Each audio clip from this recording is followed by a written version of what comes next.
Giniginaw na ba ang lahat?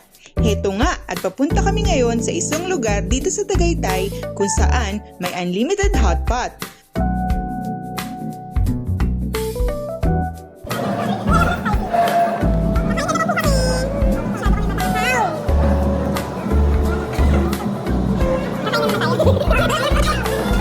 May unlimited refill na soup base, unlimited pork, unlimited ang beef, unlimited ang meatballs kagaya ng lobster balls, green fish ball, at pati na rin cheesy balls, meron sila. Unlimited lahat ng klase ng noodles, unlimited ang rice, at may unlimited shrimp tuwing Friday hanggang Sunday. Unlimited ang gulay at may free pa na glass of iced tea.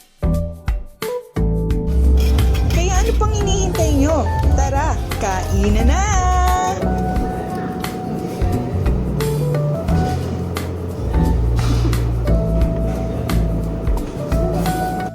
Dadayuhin nga natin ngayong araw na ito ay ang Hotpot Salamat na matatagpuan dito sa TSL City Center Building, Mendez Crossing, Tagaytay City. Kung saan for as low as 588 kapag weekdays at 688 naman kapag weekend ay may enjoy mo na ang kanilang hotpot for 2 hours. At ayun na nga, kung mapapadpad kayo dito sa Tagaytay at naghahanap kayo ng masarap at sulit na kainan, I suggest na bumisita na rin kayo dito sa Hotpot Salamat. Bukas sila araw-araw mula alas 2 ng hapon hanggang alas 11 ng gabi. At kung may katanungan pa kayo, mag-message lang kayo sa kanilang Facebook page. So paano? Kain na tayo!